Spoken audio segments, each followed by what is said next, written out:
warahmatullahi wabarakatuh. Selamat datang di kelas Seni Budaya bersama RR Christian Fatmasari SSN. Apa kabar anak-anak semua? Ustazah doakan kalian semua tetap dalam keadaan sehat dan dilindungi Allah dari segala macam mara bahaya. Amin, amin ya robbal alamin.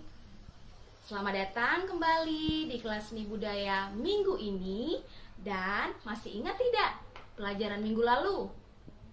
2 minggu lalu kita mempelajari tentang menggambar flora, fauna, dan alam benda. Nah, minggu ini kita akan lanjut mempelajari menggambar ragam hias. Alhamdulillah, Ustazah melihat anak-anak semua sudah bisa mengetahui yang mana menggambar flora, menggambar fauna, dan menggambar alam benda. Ustazah melihat dari tugas Ananda sudah mengetahui perbedaan dari ketiga unsur tadi. Maka di minggu ini kita bisa lanjut pada materi menggambar ragam hias dengan jenis-jenisnya, ragam hias geometris, ragam hias flora, ragam hias fauna, dan ragam hias alam benda. Namun sebelum kita lanjut belajar, terlebih dahulu seperti biasa, mari kita membaca basmalah. Semoga yang kita pelajari kali ini semuanya dapat ditangkap dengan baik oleh Ananda semua. Bismillahirrahmanirrahim. Semoga anak-anak ustazah semua dapat menangkap pelajaran dengan sangat cermat dan bisa dipakai untuk ke depan nantinya. Baik anak-anak, kita mulai pembelajaran hari ini. Nah, sebelum kita masuk kepada pengertiannya, Ustazah akan memberitahu dulu perbedaan antara menggambar flora biasa dengan menggambar flora ragam hias. Jadi, untuk mengetahui itu tentu kita harus mengetahui pengertiannya terlebih dahulu. Artinya, ada perbedaan antara menggambar flora biasa, menggambar flora fauna biasa, dan menggambar alam benda biasa dengan bentuk penambahan ragam hias. Kita mulai dengan pengertian ragam hias. Ragam hias atau ornamen adalah berbagai gambar bentuk hias atau motif yang biasanya dibuat secara berulang dan memiliki pola tertentu hingga mengisi seluruh area kosong pada suatu karya, seperti pada bahan kain, guci, furnitur kayu, kulit, dan sebagainya. Contohnya terdapat pada batik yang menggunakan ragam hias. Nanti anak-anak akan lebih paham pada contoh yang akan Ustazah berikan. Ingat kata kuncinya bahwa ragam hias adalah motif yang biasanya dibuat secara berulang. Kemudian, motif tersebut adalah pola yang mengisi seluruh area kosong. Sebelum masuk ke contoh, terlebih dahulu, kita harus mengetahui jenis dari menggambar ragam hias. Jenis dari menggambar ragam hias tidak jauh beda dengan jenis-jenis menggambar.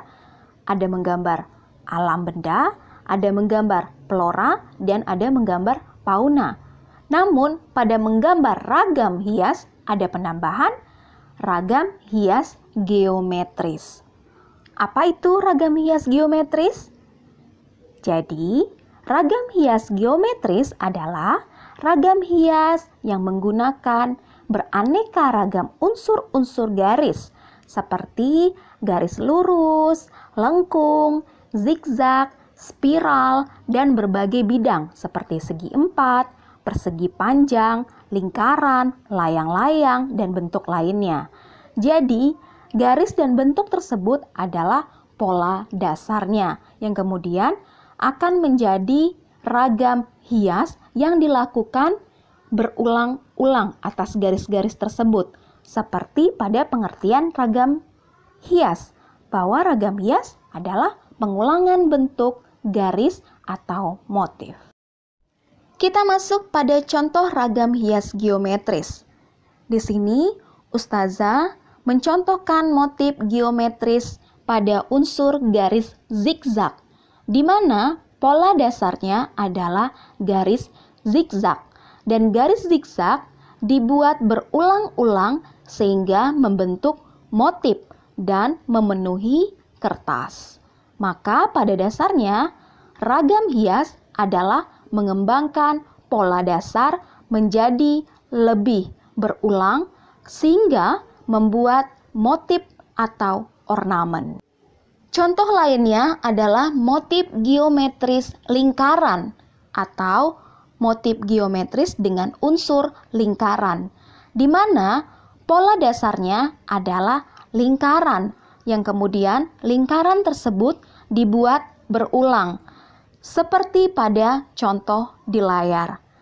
Ada bentuk lingkaran yang kemudian lingkaran tersebut dapat dihitung lebih dari satu pada contoh gambar hitam putih. Dan kemudian dikembangkan lagi dalam garis-garis lengkung sehingga pola dasar lingkaran dapat menjadi bentuk motif seperti yang anak-anak lihat. Kita lanjut pada contoh ragam hias flora.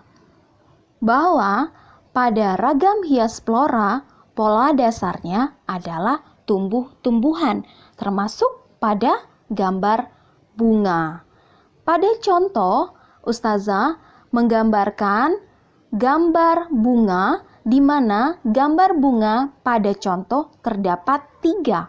Sebenarnya, gambar tersebut hanya terdiri dari pola gambar bunga 1 dan kemudian dikembangkan di kiri dan kanan pada gambar contoh dan ditambah dengan ornamen seperti motif daun sehingga pola dasar menggambar flora menjadi menggambar ragam hias flora.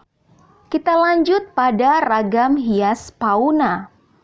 Seperti halnya ragam hias flora, ragam hias fauna pun demikian, bahwa pola dasarnya tentulah adalah gambar binatang atau gambar hewan yang dari satu pola menjadi berkembang 2 pola.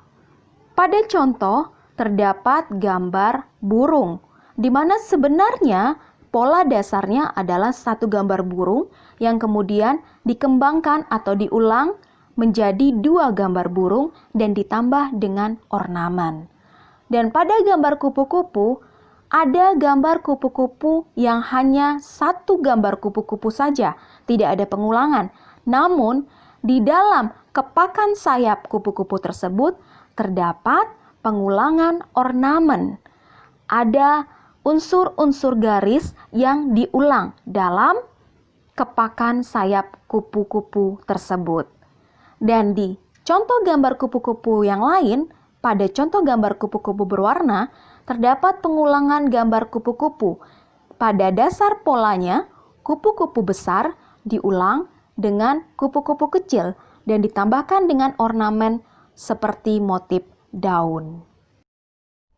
Contoh terakhir, kita masuk pada materi contoh ragam hias benda alam. Benda alam salah satunya adalah guci. Kemudian, pada gambar contoh, Ustazah juga sudah menyiapkan gambar contoh ragam hias benda alam sajadah. Bahwa pada gambar guci yang menyerupai benda alam sesungguhnya tersebut, diberi ornamen di sana. Ada unsur garis yang membentuk hiasan pada gambar guci itu, sehingga gambar guci pada pola dasarnya yang polos menjadi lebih beragam karena adanya hias atau ornamen.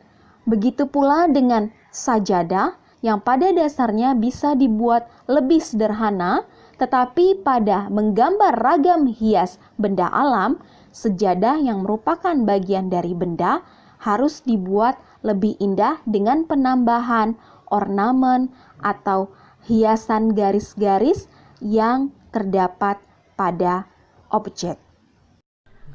Oke anak-anak, itulah tadi pembelajaran kita mengenai menggambar ragam hias geometris, flora, fauna, dan alam benda. Sekarang Ustazah akan memberikan tugas Ananda untuk menggambar ragam hias flora, fauna, alam benda, dan geometris. Tidak semuanya, cukup 2 saja. Ananda pilih di antara keempat jenis ini, mau menggambar yang mana? Ustazah ingatkan kembali perbedaannya dengan menggambar flora, fauna, dan alam benda yang biasa. Perbedaannya ada pada ragam hias. Bahwa menggambar ragam hias artinya pola dasar menjadi lebih beragam, menjadi lebih variatif. Ada hiasan-hiasan, ada ornamen-ornamen yang kemudian membuat gambar tersebut menjadi lebih penuh dan juga menjadi lebih indah. Semangat anak-anak, lakukan tugasnya, jadilah anak-anak yang cerdas, berprestasi, daya tangkap yang baik, dan semangat selalu. Assalamualaikum warahmatullahi wabarakatuh.